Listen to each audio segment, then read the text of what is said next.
Lecture de la parole de Dieu. Luc chapitre 6, Bible Martin, intitulé Jésus-Christ justifie ses disciples qui arrachent des épis au sabbat et guérit la main sèche d'un homme, nomme 12 apôtres et donne plusieurs instructions. Lecture de la parole. Or, il arriva le jour du sabbat, second premier, qu'il passait par des blés, et ses disciples arrachaient des épis et les froissaient entre les mains, et ils en mangeaient. Et quelques-uns des pharisiens leur dirent, « Pourquoi faites-vous une chose qu'il n'est pas permis de faire les jours du sabbat ?» Et Jésus, prenant la parole, leur dit, « N'avez-vous point lu ce que fit David quand il eut faim, lui et ceux qui étaient avec lui? Comment il entra dans la maison de Dieu et prit les pains de proposition et en mangea et en donna aussi à ceux qui étaient avec lui, quoiqu'il ne soit permis qu'au seul sacrificateur d'en manger. Puis il leur dit, le Fils de l'homme est Seigneur même du sabbat.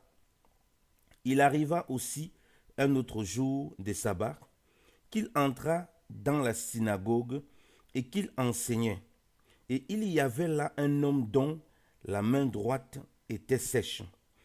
Or, les scribes et les pharisiens prenaient garde s'ils le guériraient le jour du sabbat, afin qu'ils trouvassent de quoi l'accuser. Mais il connaissait leurs pensées, et il dit à l'homme qui avait la main sèche, « Lève-toi et tiens-toi debout au milieu. » Et lui, se levant, se tint debout. Puis Jésus leur dit, « Je vous demanderai une chose. Est-il permis de faire du bien les jours du sabbat ou de faire du mal, de sauver une personne ou de la laisser mourir ?» Et quand il a eu tous regardé à l'environ, il dit à cet homme, « Étends ta main », ce qu'il fit, et sa main fut rendue saine comme l'autre. Et il fut rempli de fureur, et ils s'entretenaient ensemble, touchant ce qu'ils pourraient faire à Jésus. Or, il arriva, en ces jours-là, qu'il s'en alla sur une montagne pour prier, et qu'il passa toute la nuit à prier Dieu. Et quand le jour fut venu, il appela ses disciples et en élut 12, lesquels il nomma aussi apôtres, savoir Simon, qu'il nomma aussi Pierre, et André son frère, Jacques et Jean, Philippe et Barthélemy, Matthieu et Thomas, Jacques, fils d'Alphée, et Simon, surnommé Zélote, Jude, frère de Jacques, et Judas Iscario, qui aussi fut traître. Puis, descendant avec eux, il s'arrêta dans une plaine avec la troupe de ses disciples, et une grande multitude de peuples de toute la Judée et de Jérusalem et de la contrée maritime de Tyr et de Sidon, qui étaient venus pour l'entendre et pour être guéris de leur maladie. Et ceux aussi qui étaient tourmentés par des esprits immondes, et il fut guéri. Et toute la multitude tâchait de le toucher, car il sortait de lui une vertu qui les guérissait tous. Alors, tournant les yeux vers ses disciples, il leur disait, « Vous êtes bienheureux, vous pauvres, car le royaume de Dieu vous appartient. Vous êtes bienheureux, vous qui maintenant avez faim, car vous serez rassasiés. Vous êtes bienheureux, vous qui pleurez maintenant, car vous serez dans la joie. Vous êtes bienheureux quand les hommes vous haïront et vous retrancheront de leur société et vous diront des outrages et rejetteront votre nom comme mauvais à cause du Fils de l'homme. Réjouissez-vous en ce jour-là et tressaillez de joie, car voici, votre récompense est grande au ciel. Et leur Père en faisait de même aux prophètes. Mais malheur à vous riches, car vous remportez votre consolation. Malheur à vous qui êtes remplis, car vous aurez faim. Malheur à vous qui riez maintenant, car vous lamenterez et pleurerez. Malheur à vous quand tous les hommes diront du bien de vous, car leur père en faisait de même aux faux prophètes. Mais à vous qui m'entendez, je vous dis, aimez vos ennemis, faites du bien à ceux qui vous haïssent, bénissez ceux qui vous maudissent, et priez pour ceux qui vous courent dessus. Et à celui qui te frappe sur une joue, présente lui aussi l'autre. Et si quelqu'un t'ôte ton manteau, ne l'empêche point de prendre aussi la tunique. Et à tout homme qui te demande, donne-lui. Et à celui qui t'ôte ce qui t'appartient, ne le redemande point. Et comme vous voulez que les hommes vous fassent, faites-leur aussi de même. Mais si vous aimez seulement ceux qui vous aiment, quel gré vous en saura-t-on? Car les gens de mauvaise vie aiment aussi ceux qui les aiment. Et si vous ne faites du bien qu'à ceux qui vous ont fait du bien, quel gré vous en saura-t-on? Car les gens de mauvaise vie font aussi le même. Et si vous ne prêtez qu'à ceux de qui vous espérez de recevoir, quel gré vous en saura-t-on?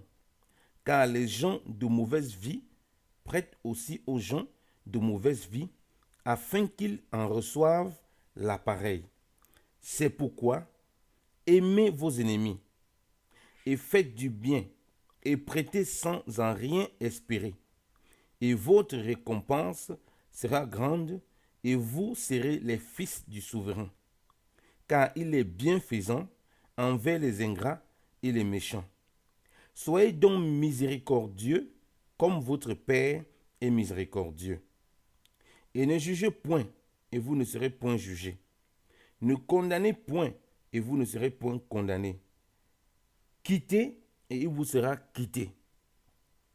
Donnez, et il vous sera donné. On vous donnera dans le sein bonne mesure, pressée et entassée, et qui s'en ira par-dessus. Car de la mesure que vous mesurerez, on vous mesurera réciproquement.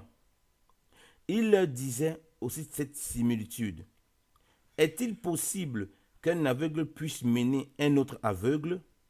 Ne tomberont-ils pas tous deux dans la fosse? Le disciple n'est point par-dessus son maître, mais tout disciple accompli sera rendu conforme à son maître. Et pourquoi regardes-tu le fétu qui est dans l'œil de ton frère, et tu n'aperçois pas une poutre dans ton propre œil? Ou comment peux-tu dire à ton frère, mon frère, permets que j'ôte le fétu qui est dans ton œil, toi qui ne vois pas une poutre qui est dans ton œil? Hypocrite, ôte premièrement la poutre de ton œil, et après cela, tu verras comment tu ôteras le fétu qui est dans l'œil de ton frère. Certes, un arbre n'est point bon qui fait de mauvais fruits, ni un arbre n'est point mauvais qui fait de bons fruits. Et chaque arbre est connu à son fruit. Car aussi, les figues ne se cueillent pas des épines, et on ne vendange pas des raisins d'un buisson. L'homme de bien tire de bonnes choses du bon trésor de son cœur, et l'homme méchant tire de mauvaises choses du mauvais trésor de son cœur, car c'est de l'abondance du cœur que la bouche parle. Mais pourquoi m'appelez-vous Seigneur, Seigneur, et vous ne faites pas ce que je dis? Je vous montrerai à qui est semblable celui qui vient à moi et qui, entendant mes paroles, les met en pratique. Il est semblable à un homme qui, bâtissant une maison, a fouillé et creusé profondément et a mis le fondement sur le roche, de sorte qu'un débordement d'eau étant survenu, le fleuve est bien allé donner contre cette maison, mais il ne l'a pu ébranler parce qu'elle était fondée sur la roche. Mais celui au contraire, qui ayant entendu mes paroles, ne les a point mises en pratique, est semblable à un homme qui a bâti sa maison sur la terre sans lui faire de fondement. Car le fleuve ayant donné contre cette maison, elle est tombée aussitôt et la ruine de cette maison a été grande. Amen. Parole du Seigneur.